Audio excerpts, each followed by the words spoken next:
तो स्टार्ट कर रहे हैं आज अपना चैप्टर 2 का जो बचा हुआ पार्ट था। ठीक है, वीडियो कुछ इससे पहले जो आई थी, बीच में कुछ टाइम लग गया वीडियोस बनने में, एडिट करने में, या कुछ समस्या थी, उसके लिए सॉरी। अब आगे से मैं कोशिश करूँगा कि वीडियोज जो हो कंटिन्यू हो। ठीक है, तो आज थोड़ा सा स्टार्ट करते हैं। जो हमारे आज के टॉपिक्स हैं उन टॉपिक्स को थोड़ा सा यहाँ पे ध्यान से देख लेते हैं। पहले तो सिंपल सा हम ब्रीफ रिवीजन करेंगे। ठीक है, संक्षेप में कोशिश करेंगे कि जो लास्ट हमने पढ़ रखा है उसको हम रिवाइज कर लें। ठीक है, हमने पोटेंशियल पढ़ा था, पोटेंशियल डिफरेंस पढ़ा था, पोटेंशियल एनर्जी पढ़ी थी, पोटेंशियल एनर्जी डिफरेंस की बात की थी, और potential due to a point charge भी डिस्कस कर रखा है। ठीक है, उसके बाद थोड़ा सा आगे बढ़ेंगे हम और बात करेंगे पोटेंशियल और potential energy due to a system of charges की। ठीक है, potential due to an electric dipole की बात करने वाले हैं आज।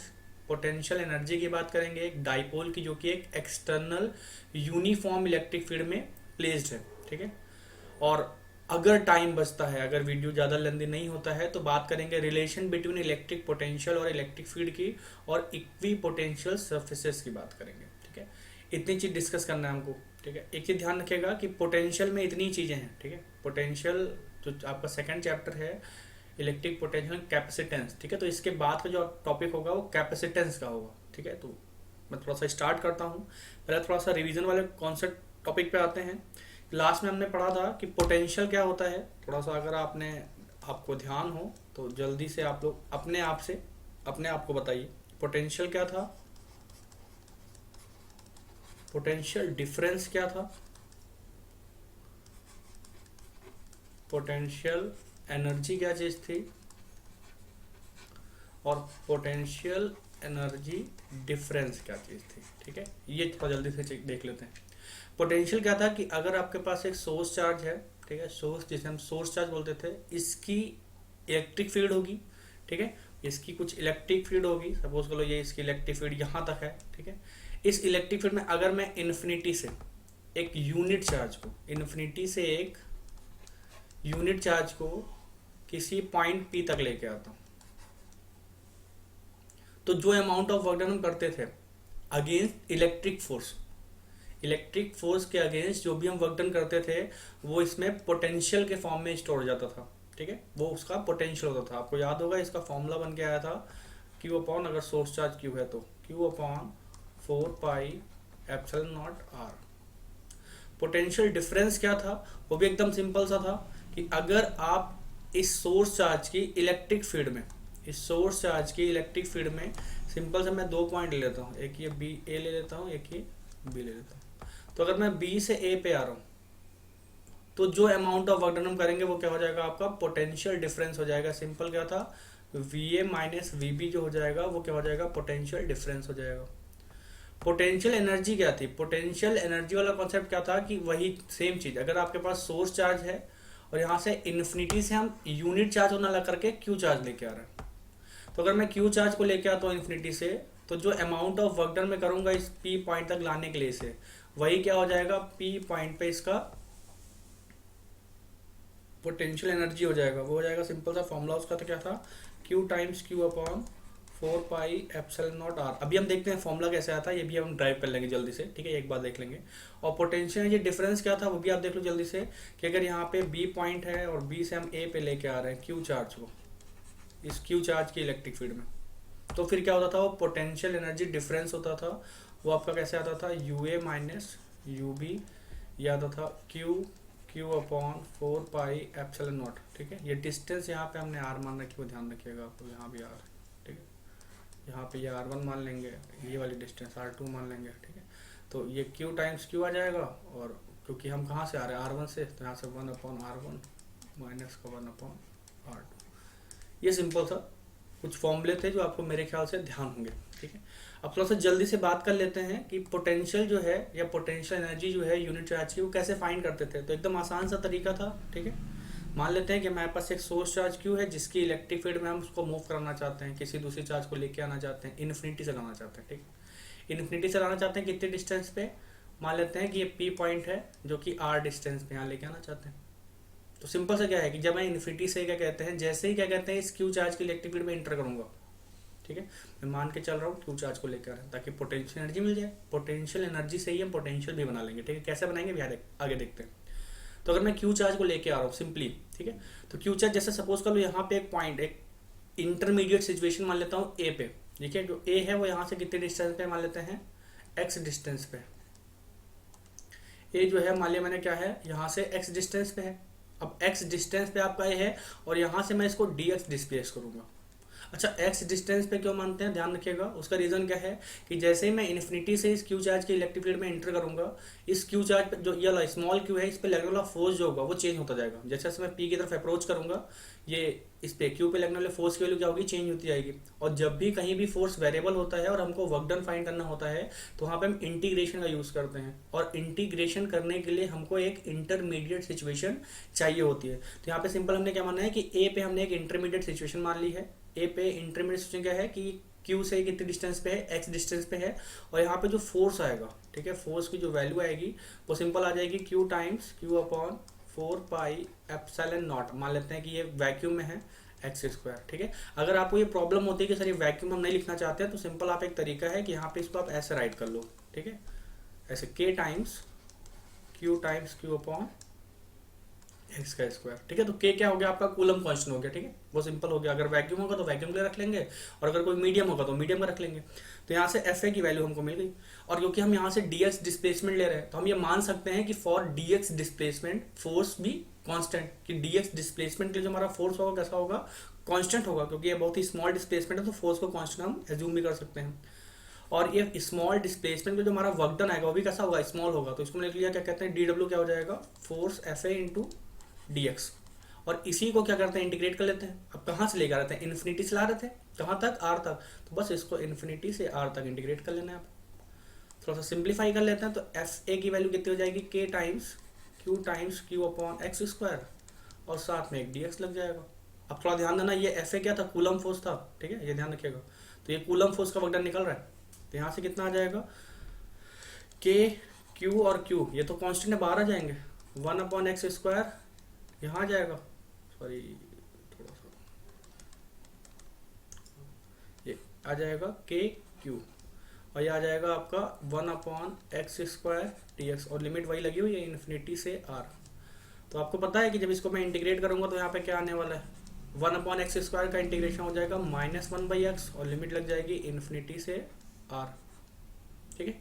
अगर इसको सिंप्लीफाई करता हूँ तो मुझे रिजल्ट क्या मिलेगा, के टाइम्स क्यू अपॉन आर, और ये मिलेगा माइनस का। तो जो हमारा वर्क डन आएगा, कंप्लीट वर्क डन, ठीक है। थोड़ा सा यहाँ में एक चीज़, यहाँ पे मैं इसको इंटीग्रेशन कर दिया है, तो मैं इसको क्या कहते हैं थोड़ा सा कंप्लीट कर देता हूँ, कंप्लीट वर्क डन हो जाएगा आपका, ठीक। जो वर्क डन है, ठीक है, यहाँ पे मैं डी डब्ल्यू यहाँ मेंशन कर देता हूँ। डी डब्ल्यू क्या था, ये F A into D x हो जाएगा, ठीक है, इसको मैंने यहाँ मेंशन कर दिया है।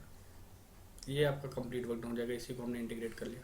तो ये W की जो वैल्यू आ जाएगी वो आ जाएगी माइनस का के क्यू अपॉन आर। और आपको याद होगा मैंने स्टार्टिंग में ही आपको बताया था कि पोटेंशियल एनर्जी या पोटेंशियल की हम बात करते हैं तो work done against electric force होता है। तो ये वर्क डन किसका आया है, ये वर्क डन आया आपका कूलम फोर्स का, ठीक है। तो यहाँ से अगर हम बात करेंगे पोटेंशियल एनर्जी की किस पॉइंट पे, पी पॉइंट पे, तो सिंपल क्या हो जाएगा, minus times work done by electric force, ठीक है। अब यहाँ पे मैं मेरे ख्याल से ये कट जाएगा, ठीक है, तो मैं यहाँ तक लिखता हूँ, वर्क डन बाय इलेक्ट्रिक लिख देता हूँ, ठीक, इलेक्ट्रिक फोर्स का वर्क डन। तो ये क्या हो जाएगा, यूपी हो जाएगा सिंपल सा के टाइम्स क्यू अपॉन आर, ठीक है। ये क्लियर होगा आपको, इसमें मेरे ख्याल से कोई डाउट नहीं होगा, ठीक है, ये आप देख लो, ठीक है। फिर आगे बढ़ते हैं। अब अगर आपको यूपी मिल गया तो ये क्यू चार्ज पे वर्क डन कितना है, ये है, तो यूनिट चार्ज पे कितना हो जाएगा, के क्यू अपॉन आर हो जाएगा। तो यूनिट चार्ज का वर्क डन जिसे हम क्या बोलते हैं, वीपी बोलते हैं। तो थोड़ा सा मैं यहाँ पे ये एरिया इरेज कर रहा हूँ, वो ध्यान रखिएगा, ठीक है। तो यहाँ पे क्या आ जाएगा, तो यहाँ पे तो जो वीपी होगा पोटेंशियल होगा कितना हो जाएगा, के क्यू बाई आर हो जाएगा। क्योंकि ये क्या होता है, सिंपल सा ध्यान रखिएगा, रिलेशन बिटवीन आप चाहें तो पोटेंशियल और पोटेंशियल डिफरेंस भी कर सकते हैं कि वीपी इज इक्वल टू क्या होता है, यूपी अपॉन का क्यू। मतलब जिस चार्ज को आप मूव करा रहे होते हैं उससे अगर डिवाइड कर देते हैं तो आपका जो होता है वो पोटेंशियल निकल आता है, पोटेंशियल एनर्जी से, ठीक है। अगर आपको पोटेंशियल क्लियर है तो पोटेंशियल डिफरेंस भी निकाल लेंगे। पोटेंशियल डिफरेंस निकालना तो मेरे ख्याल से काफ़ी आसान हो जाएगा, उसमें कोई दिक्कत नहीं होगी आपको। तो मेरे ख्याल से मान के चलता हूँ कि ये सारी चीज़ें जो हमने पहले पढ़ रखी थी वो आपको क्लियर होंगी। ठीक है, अब थोड़ा सा आगे बात करते हैं। ठीक है, जो देखते हैं हमारा जो अगला टॉपिक था वो क्या था, पोटेंशियल और potential energy due to system of charges की बात करनी है, तो वो भी जल्दी से देख लेते हैं। ठीक है, मैं थोड़ा सा ये नोट्स पहले से बना लिया है ताकि लिखने का टाइम बचे हमारा। Electrostatic potential due to a system of charges. ठीक है, तो मैं आपको पहले समझाता हूँ। ठीक है, सिस्टम ऑफ चार्जेस की वजह से इलेक्ट्रिक पोटेंशियल ये कैसे बनेगी। तो आपको करना कुछ नहीं है। ठीक है, आपको पता है ना चार्ज कैसी होती है, स्केलर क्वांटिटी होती है, और पोटेंशियल मतलब वर्क डन में कैसा होता है, स्केलर क्वांटिटी होती है। तो अगर आपको यूनिट चार्ज पे वर्क डन निकालना है, सिंपल सा, सपोज करो आपके पास यहाँ पे एक चार्ज Q1 है, यहाँ पे एक चार्ज Q2 है, यहाँ पे Q3 है, यहाँ पे Q4 है, और इन सारे चार्जेस की वजह से जितने भी चार्जेस यहाँ पे हैं, इस पॉइंट P पे आपको क्या करना है, पोटेंशियल फाइंड करना है। ठीक है, इलेक्ट्रोस्टैटिक पोटेंशियल फाइंड करना है इस P पॉइंट पे। तो इसका तरीका क्या है, सिंपल सा आपको क्या करना है, इंडिविजुअल चार्ज का पोटेंशियल P पे कंप्यूट कर लीजिए और उसका क्या कर लीजिए, एल्जेब्रिक सम कर लीजिए। तो मान लेते हैं Q1 जो है R1 डिस्टेंस पे है, Q2 R2 पे है, Q3 R3 डिस्टेंस पे, और Q4 जो है P से R4 डिस्टेंस पे है। तो P पॉइंट में हमको क्या करना है, इंडिविजुअल पोटेंशियल कंप्यूट करना है। तो इंडिविजुअल पोटेंशियल निकालना है, वही क्या हो जाएगा, नेट पोटेंशियल एट P। वो सिंपल क्या आ जाएगा, V of Q1 plus V of Q2 plus V of Q3 plus V of Q4। और अगर थोड़ा सा यहाँ पे मैं लिखना चाहूँ तो क्या आ जाएगा, K Q upon R1, Q1 upon R1, K Q2 upon R2 plus K Q3 upon R3 और plus K Q4 upon R4। तो मैं मान के चल रहा हूँ कि potential due to system of charge का जो कॉन्सेप्ट है वो भी आपका क्लियर होगा। ठीक है, अब थोड़ा सा अगर आगे बढ़ते हैं तो इसके बाद जो होगा potential energy due to system of charge होगी। ठीक है, तो वो भी आसान सा टॉपिक है, उसमें भी परेशान नहीं होना है। Potential energy of a system of charge क्या है, सपोज कर लो आपके पास दो सिस्टम ऑफ चार्ज है, एक ये आपके पास है जिसपे Q1 चार्ज है, एक ये है जिसपे Q2 चार्ज है। तो सिंपल एज्यूम करो जैसे ये Q1 या पहले हम लेके आए होंगे। ठीक है, यही चीज यहाँ पे लिखी भी है, आप पढ़ेंगे तो आपको क्लियर होगी। Q1 जो है उसको अगर हम इन्फिनिटी से लेके आते हैं, तो अगर इन्फिनिटी से लेके आएंगे Q1 को, तब वहां पे कोई चार्ज नहीं था उसके अराउंड, तो उस पर हमको कोई वर्क डन नहीं करना पड़ेगा। लेकिन जब Q2 चार्ज को हम लेके आएंगे तो Q2 के लिए हमको क्या करना पड़ेगा, वर्क डन करना पड़ेगा। किसके अगेंस्ट, Q1 जो इस पे फोर्स लगा रहा होगा। तो Q1 कितना फोर्स लगाएगा वो आपको पता है, कूलम लॉ से निकाल लेंगे, फिर उसको इंटीग्रेट कर लेंगे इन्फिनिटी से पॉइंट R के लिए, मान लो इनके बीच की डिस्टेंस R है। तो यहाँ पे सिंपल क्या हो जाएगा, ये सिंपल क्या बनेगा, यहाँ पे जो पोटेंशियल एनर्जी यहाँ पे बनने वाली है सिस्टम की, वो क्या बन जाएगी कि टू चार्ज सिस्टम है। अगर आपका टू चार्ज सिस्टम है तो वहां पे क्या बनने वाला है, K times Q1 Q2 upon R बनेगा आपका U की वैल्यू। अब ऐसे आप एज्यूम करो कि अगर हमारे पास टू चार्ज सिस्टम नहीं है, more than two charge system है, more than two charge system का तो क्या हो जाएगा, सपोज करो आपके पास यहाँ पे Q1 चार्ज है, ठीक है, और Q2 चार्ज है और Q3 चार्ज ले लेते हैं। ठीक है, यहाँ पे Q2 ले लेते हैं। तो वहाँ पे क्या होगा, यहाँ पे डिस्टेंस थोड़ा सा मैं मानने का तरीका चेंज कर रहा हूँ, थोड़ा सा मैं एक बार फिर इसको हटा के फिर से बनाता हूँ, चीज़ें क्लियर हो जाएंगी। ठीक है, तो मैं लेता हूँ यहाँ पे कि हमारे पास एक चार्ज यहाँ पे Q1 है, एक चार्ज Q2 है और यहाँ पे एक चार्ज Q3 मान लेते हैं। और सपोज कर लीजिएगा इनके बीच की जो डिस्टेंस है, ठीक है, ये जो डिस्टेंस आ रही है ये R12 है, 1 और 2 को मिलाने वाली की डिस्टेंस। थोड़ा सा ये गड़बड़ हो गया, ये R13 है और ये जो डिस्टेंस है वो R23 है। ठीक है, तो R12 R13 R23 के बीच की डिस्टेंस होगी। अब सिंपल हमको करना क्या है, देखो हमको वर्क डन फाइंड करना है। तो जब यहाँ पे पहले हम Q1 चार्ज को लेके आएंगे तो हमको कोई वर्क डन नहीं करना पड़ेगा, क्यों, क्योंकि इसके अराउंड कोई चार्ज उस समय पे था ही नहीं। उसके बाद एज्यूम करो अगर हम Q2 लेके आए, तो Q2 जब चार्ज लेके आएंगे तो हमको Q1 के अगेंस्ट वर्क डन करना पड़ेगा ना, अभी Q3 नहीं है यहाँ पे। ठीक है, तो हमको कितना वर्क डन करना पड़ेगा अगेंस्ट Q3। तो सिंपल क्या आने वाला है, K times Q1 Q2 against Q1 हम कितना वर्क डन करेंगे, ये बोल रहा था मैं। जैसे जब Q1 या चार्ज यहाँ पे लेके आया था तो कोई वर्क डन नहीं था, लेकिन जब Q2 चार्ज को लेके आएंगे तो हमको Q1 चार्ज के अगेंस्ट वर्क डन करना पड़ेगा। ठीक है, वो कितना वर्क डन हो जाएगा, ये हो जाएगा आपका। और जैसे ही मैं Q3 लेके आऊंगा तो जब Q3 चार्ज आएगा तो Q3 के पास देखो दो चार्ज दिख रहे होंगे, एक Q1 दिख रहा होगा, एक Q2 दिख रहा होगा। तो Q3 को हमको Q1 के अगेंस्ट भी वर्क डन करना पड़ेगा, Q2 के अगेंस्ट भी वर्क डन कराना पड़ेगा। तो इसमें दो वर्क डन और ऐड हो जाएंगे, वो क्या जाएगा, K times Q1 Q3 upon का R13 और plus K times Q3 Q2 upon का R23। ठीक है, या R32 जो भी आप लिखना चाहो, तो ये आ जाएगा कंप्लीट वर्क डन। तो ऐसे ही आपके पास 2 हो, 3 हो, 4 हो, 5 हो, जितने भी सिस्टम ऑफ चार्जेस हो सबका आप इजिली वर्क डन कंप्यूट कर सकते हैं और उसको राइट कर सकते हैं। जैसे 5 चार्ज सिस्टम का, 4 चार्ज सिस्टम का आपसे वर्क डन एग्जाम में ऑब्जेक्टिव में पूछ सकता है, तो वहाँ पे सिंपल आपको करना क्या रहेगा वो ध्यान रखना। जैसे आपके पास कह दिया कि आपको 4 charge system Q1, Q2, Q3, Q4 4 charge system है, तो आप सिंपल करेंगे क्या, इनके डिफरेंट कितने पेयर बन सकते हैं, पेयर बना लो बस। वो Q1 Q2 बन जाएगा एक पेयर, Q1 Q2 एक पेयर बनेगा, फिर Q1 Q3 एक पेयर बनेगा, फिर Q1 Q4 एक पेयर बनेगा, ऐसे ही Q2 Q3 बनेगा, Q2 Q4 बनेगा, और ऐसे Q3 Q4 बनेगा। तो जितने पेयर बनेंगे उतने ही आपके टर्म्स उसमें आने वाले हैं, ठीक है। अब सब में बस आपको डिस्टेंस से डिवाइड करना है, कांस्टेंट के लगा देना है। तो मैं ये भी मान के चल रहा हूँ कि potential energy system of charge की निकालना भी आप सीख चुके हैं, उसमें भी आपको कोई दिक्कत नहीं होनी चाहिए। अगर दिक्कत है तो फिर मेरे लिए दिक्कत हो जाएगी, ठीक है। मैं इस थोड़ा सा यहाँ पे कट गया होगा मान के चल रहा हूँ, तो यहाँ पे ध्यान रखना है कि बस जो चार्जेस गिवन है, ठीक है। एक बार मैं इसको एक्सप्लेन कर देता हूँ 4 चार्ज सिस्टम वाला। सपोज आपके पास 4 चार्ज सिस्टम है, Q1 Q2 Q3 Q4, और आपसे कहा गया इसका एक्सप्रेशन बनाओ, तो आपको सिंपल करना कुछ नहीं है, ठीक है। आपने एक कांस्टेंट बाहर निकाल लिया, जितने पेयर बन सकते हैं, Q1 Q2 बन सकता है, फिर Q1 Q3 बन सकता है, Q1 Q4 बन सकता है, वो बना लिया। फिर Q2 Q3 बनेगा, Q2 Q4 बनेगा, और Q3 Q4 बनेगा। सब में आप बीच में प्लस लगा लो, क्योंकि सारी एनर्जीज क्या होंगी, ऐड होंगी। अब साइन अपने जैसे जो चार्जेस होंगे उनके साइन आपको रखने हैं, ठीक है। वो ध्यान रखना कि अगर माइनस है तो माइनस में रखेंगे Q1, Q2 माइनस में तो Q2 को माइनस में रखेंगे, और अपॉन इनके बीच की इनकी डिस्टेंस हो जाएगी R12, R13, R14, R23, R24 और R34। बस ये बन जाएगा एनर्जी का एक्सप्रेशन, ऐसा कुछ, ठीक। तो मान के चलते हैं ये चीज़ें आपको क्लियर होंगी, ठीक है। तो अब थोड़ा सा देखते हैं कि लास्ट इसके बाद क्या टॉपिक हमको पढ़ना था, ठीक है। अब हमको बात करनी है पोटेंशियल एनर्जी या potential due to an electric dipole. तो ये थोड़ा सा इंपॉर्टेंट है, एग्जाम में कई बार पूछा जा चुका है। तो अब थोड़ा सा इस पर डिस्कशन करते हैं कि potential due to an electric dipole कैसे फाइंड करते हैं। तो आते हैं उस पर। Potential due to an electric dipole.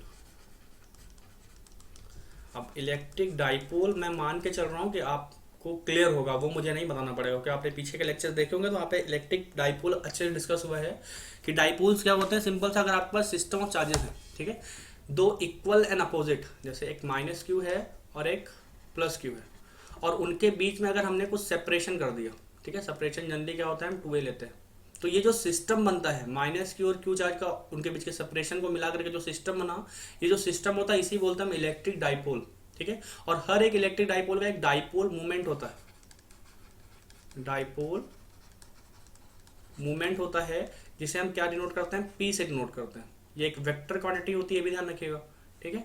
और ये सिंपल होता क्या है, Q इंटू 2a होता है, ध्यान रखिएगा। और a जो है वो आपका वेक्टर है माइनस Q से Q की तरफ वाला, मतलब सिंपल सा जो डायरेक्शन होती है, direction of dipole moment is along line joining, writing थोड़ा सा गड़बड़ है वो ध्यान रखिएगा, line joining negative charge to positive charge, ये ध्यान रखिएगा। जो आपका डाइपोल मोमेंट होता है मतलब क्या होगा, माइनस चार्ज से प्लस चार्ज के तरफ जो लाइन ज्वाइन करने वाली लाइन होती है उसके अलाउ की वर्क करता है। तो मैं ये मान के चलता हूँ ये चीज़ें भी आपको क्लियर होंगी, क्योंकि ये हमने पहले पढ़ रखा है, ठीक है। अब थोड़ा सा आगे बढ़ते हैं और हम बात करेंगे potential due to an electric dipole. तो मैंने आपको पहले ही सिखा रखा है कि पोटेंशियल मल्टीपल चार्ज सिस्टम में कैसे फाइंड करते हैं, तो वही चीज़ करनी पड़ेगी मुझे। जैसे अब यहाँ पे थोड़ा सा मैं डायग्राम बना लेता हूँ। जैसे आपके पास एक माइनस Q चार्ज ले लेते हैं यहाँ पे, और इससे 2a डिस्टेंस पे एक प्लस Q चार्ज ले लेते हैं। ये कितनी डिस्टेंस है, इसको मान लेते हैं डिस्टेंस कितनी है, ये डिस्टेंस यहाँ पे 2a है, और सेंटर से x डिस्टेंस या r डिस्टेंस जो भी मानना चाहो, x डिस्टेंस पे एक पॉइंट आपका P है, इस P पॉइंट पे हमको पोटेंशियल फाइंड करना है, ठीक है। तो आपको पता है सिंपल सा, आप निकाल लो V of minus Q, V of plus Q, और उसको क्या कर लो, सम कर लो। तो वही मैं करने जा रहा हूँ कि नेट पोटेंशियल एट P, ये सिंपल से क्या हो जाएगा, V प्लस Q और plus V of minus Q। तो वी ऑफ प्लस क्यू कितना आने वाला है ध्यान रखना, प्लस क्यू से डिस्टेंस कितनी आ जाएगी, सही ये डिस्टेंस अगर 2a है तो ये डिस्टेंस इधर की हो जाएगी a, इधर की हो जाएगी a, ठीक है। तो यहाँ से यहाँ तक की डिस्टेंस कितनी हो जाएगी, जो प्लस क्यू चार्ज से p की डिस्टेंस हो जाएगी मेरे ख्याल से x माइनस है, तो यहाँ पे आ जाएगा q times 4 pi epsilon not x minus a plus minus Q से कितना है डिस्टेंस x प्लस है, तो आ जाएगा minus Q upon 4 pi epsilon not x plus है। इसको सिंप्लीफाई कर लेते हैं, तो देखो यहाँ पे q अपॉन, अब यहाँ पे चाहो तो 4 पाई एप्सिलॉन नॉट लिखो, चाहे तो कांस्टेंट के लिख दो, तो मैं यहाँ पे अब मैंने लिख दिया है 4 पाई एप्सिलॉन नॉट, तो आप ये मान के चलिएगा वैक्यूम के लिए बात हो रही है, ठीक है। तो q upon 4 pi epsilon common ले लिया है, यहाँ पे आ जाएगा 1 अपॉन x प्लस है, सॉरी 1 अपॉन x माइनस है,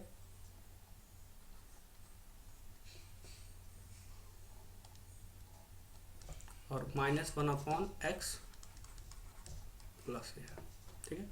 सिंप्लीफाई करेंगे तो क्या होगा, x प्लस यहाँ पे आएगा, x माइनस यहाँ पे आएगा, और यहाँ पे क्योंकि माइनस लगा हुआ है तो a प्लस में हो जाएगा, x कट जाएगा, तो ये आ जाएगा शायद q upon 4 pi epsilon not 2a upon x square minus a square, ये आ जाएगा, ठीक है। मेरे ख्याल से ये आने वाला है। अब इसको थोड़ा नेक्स्ट पेज पे ले आते हैं, मैं इसी रिजल्ट को यहाँ पे लिख देता हूँ कि जो v की वैल्यू मिल रही है वो क्या मिल रही है, q into 2a upon 4 pi epsilon not 1 upon x square minus का a स्क्वायर, ठीक है। हाँ, एक चीज़ मैं बताना थोड़ा सा आपको भूल गया कि यहाँ पे हम एक्सियल पोजीशन पे निकाल रहे हैं, ये एक्सियल पोजीशन के लिए है, इस बात का ध्यान रखिएगा, ठीक है। ये एक्सियल पोजीशन के लिए है, थोड़ा सा इस बात का आप ध्यान रखेंगे तो अच्छा है। इससे इस पॉइंट पी पॉइंट को हम क्या बोलते हैं कि ये इसकी एक्सिस पे लाई कर रहा है, मतलब ये क्या है, एक्सियल पोजीशन पे। तो ये निकल गया है हमारे पास फॉर्मूला। अब थोड़ा सा यहाँ पे ध्यान दो, अगर हम ये मान लें कि जो आपका डाइपोल है, डाइपोल जो कैसा है वो अगर शॉर्ट है, शॉर्ट इन द सेंस मतलब क्या है कि जो x की वैल्यू है वो काफ़ी ज़्यादा है a से, तो यहाँ पे क्या होने वाला है, जो v की वैल्यू है वो q इंटू 2 है, तो आपका डाइपोलमेंट हो जाएगा p अपॉन का क्या आ जाएगा 4 पाई एप्सिलॉन नॉट, और हम इस a को क्या कर देंगे, नेगलेक्ट कर देंगे क्योंकि x स्क्वायर में ऐड हो रहा है, तो यहाँ से क्या आ जाएगा x स्क्वायर, तो ये पोटेंशियल का बन जाएगा आपका एक्सप्रेशन। मैं मान के चलता हूँ ये क्लियर होगा, ये याद कर लीजिएगा शॉर्ट डाइपोल के लिए। अगर डाइपोल शॉर्ट नहीं है तो फिर आप ये फॉर्मूला यूज़ करेंगे, और अगर डाइपोल शॉर्ट है तो ये यूज़ करेंगे।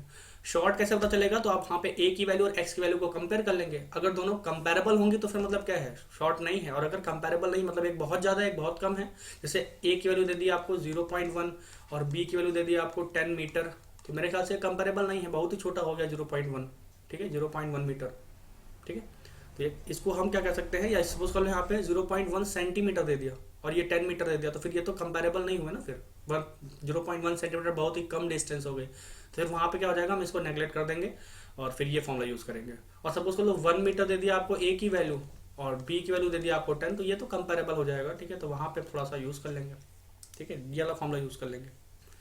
या एक क्वेश्चन एग्जाम में बोल देगा कि शॉर्ट डाइपोल है या नहीं है, तो वो आप वहाँ पे देख लीजिएगा, या डिस्टेंस से आप आइडिया लगा लेंगे शॉर्ट लगाना है कौन सा लगाना है। तो मैं ये मान के चलता हूँ कि एक्सियल पोजीशन पे आपको पोटेंशियल क्लियर होगा, potential due to an electric dipole. यहाँ पे हमें एक्सियल पोजीशन डिस्कस कर रहे थे, ध्यान रखिएगा, ये पहले हमने क्या डिस्कस किया है, एक्सियल पोजीशन। तो फॉर्मूला मेरे ख्याल से क्लियर होगा और डेरिवेशन भी आप इजीली कर ले जाएंगे, मेरे ख्याल से कोई दिक्कत नहीं आने वाली है।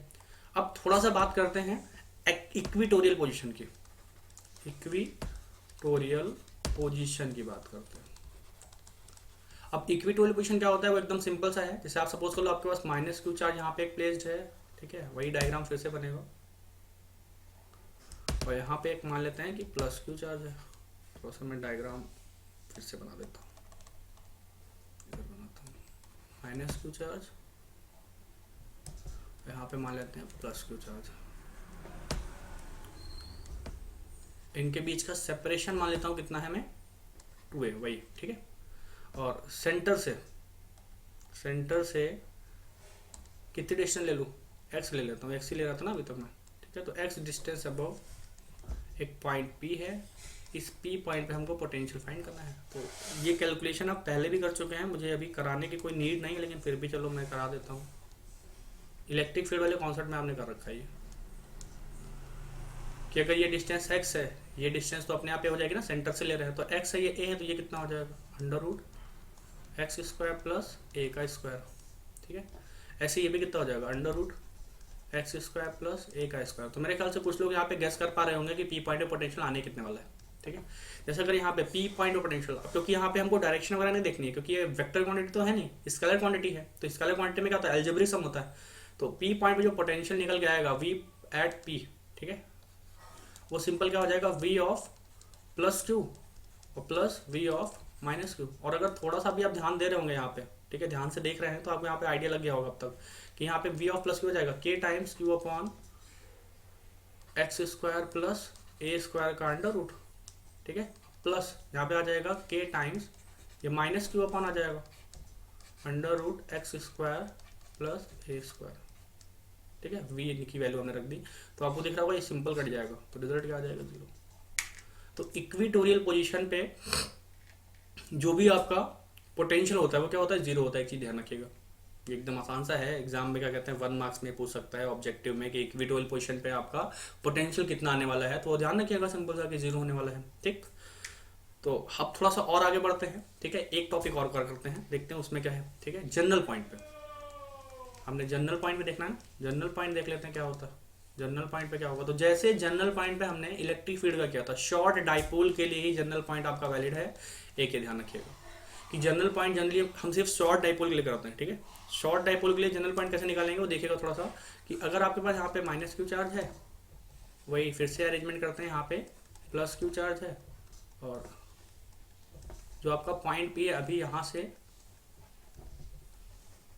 मान लेते हैं पॉइंट पे जो यहाँ से थीटा डिग्री एंगल अप्लाई कर रहा है, तो यहाँ पे थोड़ी सी चीज आपको ध्यान से देखनी पड़ेगी। मान लेते हैं कि यहाँ पे जो आपका डाइपोल मोमेंट है वो कुछ ये है, ठीक है। पेन मेरी थोड़ा मैं दूसरी ले लेता हूँ, डार्क लेता हूँ।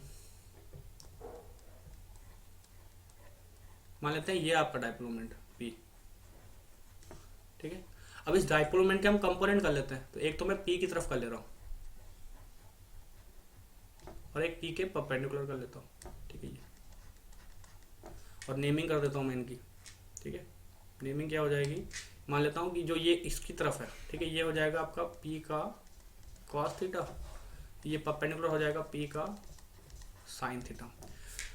तो मेरे ख्याल से कुछ लोग यहाँ पे भी आइडिया लगा पा रहे होंगे, ठीक है, कि P पॉइंट पे नेट पोटेंशियल कितना आने वाला है। तो यहाँ पे आप देखते हैं जैसे V एट P, वो सिंपल क्या हो जाएगा V, अब जैसे यहाँ पे P का निकालना था, P की वजह से जो P है उसके निकालना था, ठीक है। थोड़ा सा मैं ध्यान रखना यहाँ पे, तो मैं सिंपल यहाँ पे लिख देता हूँ कि V एट पॉइंट P, ये थोड़ा सा मैं इसको करेक्ट करता हूँ पहले, ये V एट पॉइंट, यहाँ पे मैं पॉइंट का नेम चेंज करके यहाँ पे इसको A बोल दे रहा हूँ, ठीक है, कंफ्यूजन ना इसलिए।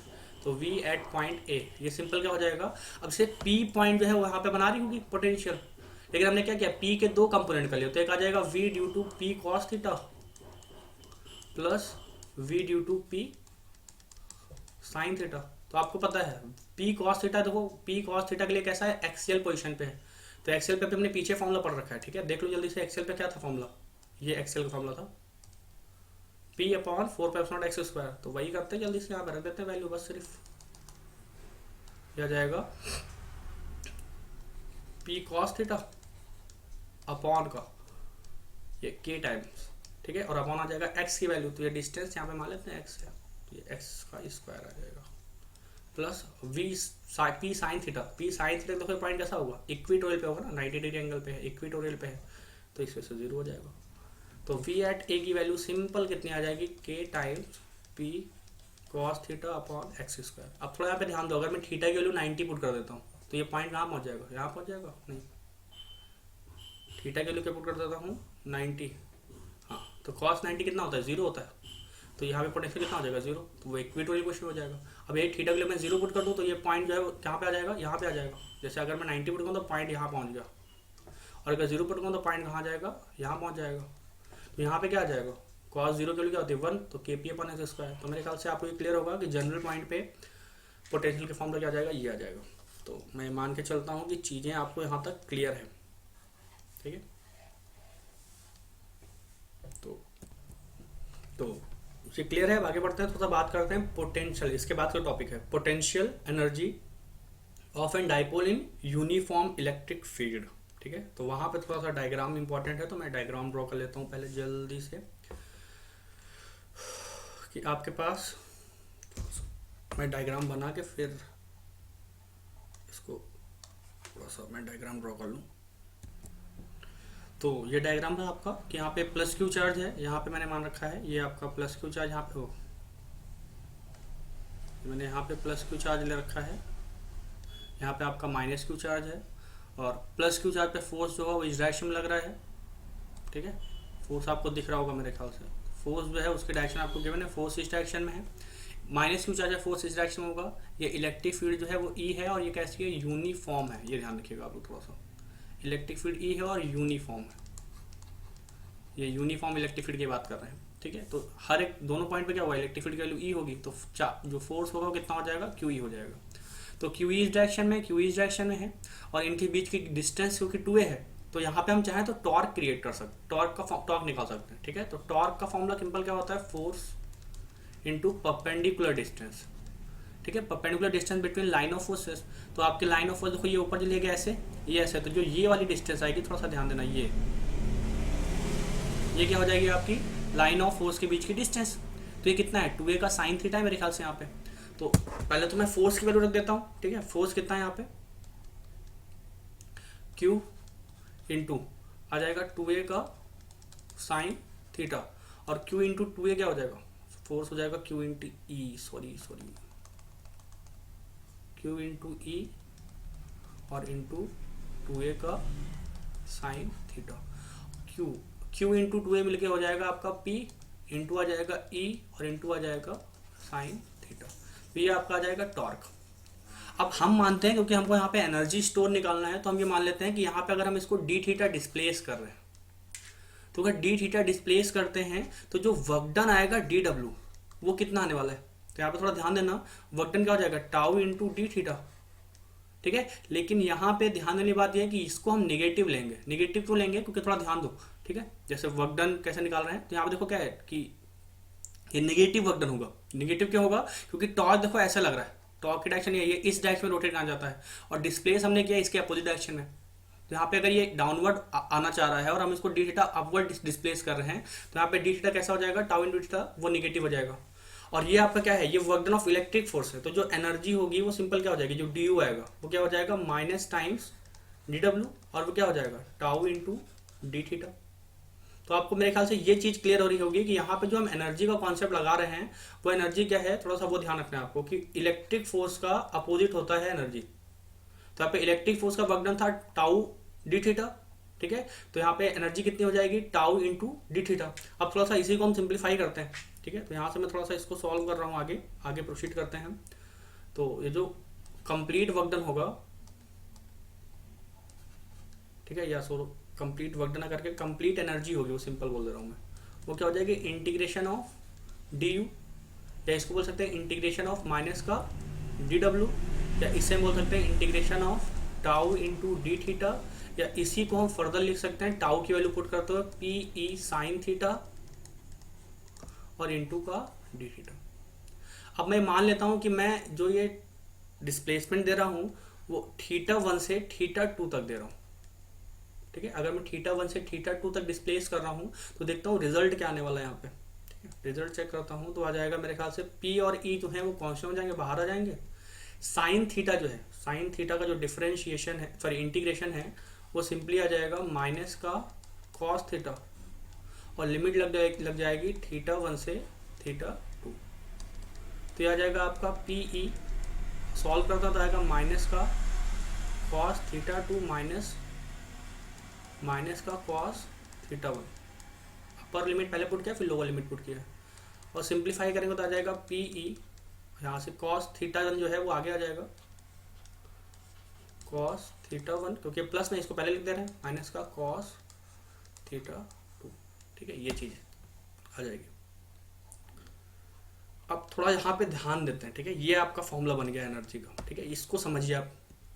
तो ये निकल के आया है पोटेंशियल एनर्जी का डिफरेंस। ठीक है, तो पोटेंशियल एनर्जी का डिफरेंस आपका ये आ गया। अब सपोज करो हमको पोटेंशियल एनर्जी चाहिए, तो पोटेंशियल एनर्जी के लिए हमको क्या चाहिए होता है, रेफरेंस पॉइंट लेना होता है। ठीक ठीक है। तो यहाँ पे हमको एक रेफरेंस एंगल चूज करना पड़ेगा, तो आप खुद ध्यान से सोचिएगा, ठीक है। जैसे मैं इस डायग्राम पे फिर से आ रहा हूँ, जैसे ये माइनस क्यूई फोर्स लग रहा है, यहाँ पे क्यूई फोर्स लग रहा है, यहाँ पे प्लस का लग रहा है, यहाँ पे माइनस, यहाँ पे देखो माइनस का फोर्स लग रहा है क्यूई, और यहाँ पे प्लस का क्यूई फोर्स लग रहा है, ठीक है। ये प्लस का क्यूई फोर्स है, यहाँ पे माइनस का क्यूई फोर्स है। तो अगर दोनों पॉइंट, जैसे अभी सिंपल सी बात है, अगर इस डाइपोल को मैं ऐसे लेके आता, स्ट्रेट लेके आता, जैसे अभी ये डाइपोल सपोज कर लो, अगर आपको दिख रहा है तो चाहिए ये डाइपोल है, तो अगर मैं इसको ऐसे लेके आ रहा था, तो जो जितना वर्क डन मैं इस पे करूंगा माइनस क्यूई के फोर्स के अगेंस्ट, उतना ही मैं प्लस क्यूई के अगेंस्ट भी करूंगा, तो दोनों का सम कितना हो जाएगा, 0। तो अगर मैं इस पॉइंट को, जैसे इस पॉइंट को हम रेफरेंस पॉइंट मान सकते हैं ना, मैं थोड़ा उसको डायग्राम में एक्सप्लेन करता हूँ। यहाँ पे आप देखिए, जैसे अगर आपकी ये इलेक्ट्रिक फील्ड है और मैं डाइपोल को ऐसे लेके आया हूँ, तो यहाँ पे आपका माइनस क्यू, यहाँ पे आपका प्लस क्यू, तो यहाँ पे वर्क डन जो आएगा वो कैसा आएगा, पॉजिटिव का आएगा डब्लू, यहाँ पे वो नेगेटिव का डब्लू आ जाएगा, और दोनों का सम कितना हो जाएगा, 0। तो क्योंकि यहाँ पे वर्क डन 0 है, तो इसको हम रेफरेंस पॉइंट बोल सकते हैं ना। तो रेफरेंस पॉइंट हमने मान लिया कि थीटा इज इक्वल टू 90 जो है वो क्या हो जाएगा, रेफरेंस पॉइंट हो जाएगा। और मान लेते हैं थीटा वन से थीटा हो जाते हैं ना, थीटा टू मान लेते हैं कि वो थीटा है। तो अगर रेफरेंस पॉइंट से हम थीटा जाते हैं तो क्या हो जाएगा, वो पोटेंशियल एनर्जी हो जाएगा। तो वही थोड़ा देखते हैं, हमने फॉर्मूला क्या देखा कि यू की वैल्यू क्या आई थी, पी ई कॉस का थीटा वन माइनस का कॉस का थीटा टू, ठीक है। तो अब सिंपल से क्या है कि पोटेंशियल एनर्जी की अगर बात करते हैं तो क्या हो जाएगा, if we displace dipole from 90 to theta, तो यहाँ से आ जाएगी u की वैल्यू पी ई कॉस 90 की वैल्यू होती है 0 माइनस का कॉस थीटा आ जाएगा। तो माइनस का पी ई कॉस थीटा आपका फॉर्मूला बन जाएगा, या इसको हम माइनस का पी डॉट ई बोलते हैं, ये ध्यान रखिएगा। तो ये आपका एक्सटर्नल इलेक्ट्रिक फील्ड में, यूनिफॉर्म एक्सटर्नल इलेक्ट्रिक फील्ड में डाइपोल मोमेंट का फॉर्मूला ये बन गया। अगर रेफरेंस पोटेंशियल एनर्जी बोलता है तो ये फॉर्मूला लगाएंगे, पोटेंशियल एनर्जी में डिफरेंस कहेगा तो ये फॉर्मूला लगा देंगे, ये ध्यान रखिएगा। तो मैं मान के चलता हूँ यहाँ तक की चीजें आपको एकदम क्लियर होंगी, इसमें कोई डाउट नहीं होगा।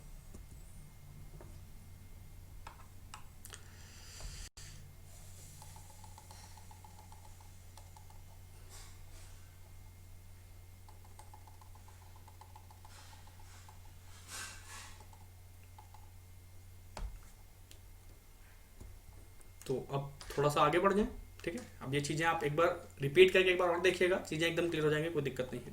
अब बात करते हैं रिलेशन बिटवीन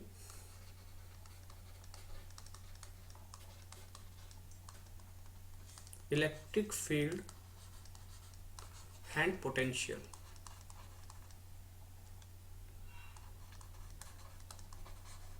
तो आपको पता है, ठीक है, मैं बताने की जरूरत है नहीं, आपको पता है कि जो आपका वर्क जो पोटेंशियल होता है, ठीक है, पोटेंशियल जो है वो सिंपल क्या होता है, पोटेंशियल वो energy upon potential energy upon unit charge पे जो वर्क डन करते हैं वही होता है। तो पोटेंशियल एनर्जी को हम यूनिट से अगर डिवाइड क्यू से डिवाइड करते हैं तो आपका वी आ जाएगा, और जो आपका यू होता है वो होता है माइनस का डब्लू, मतलब ये डब्लू कौन सा है, electric work done, electric force का वर्क डन, ठीक है।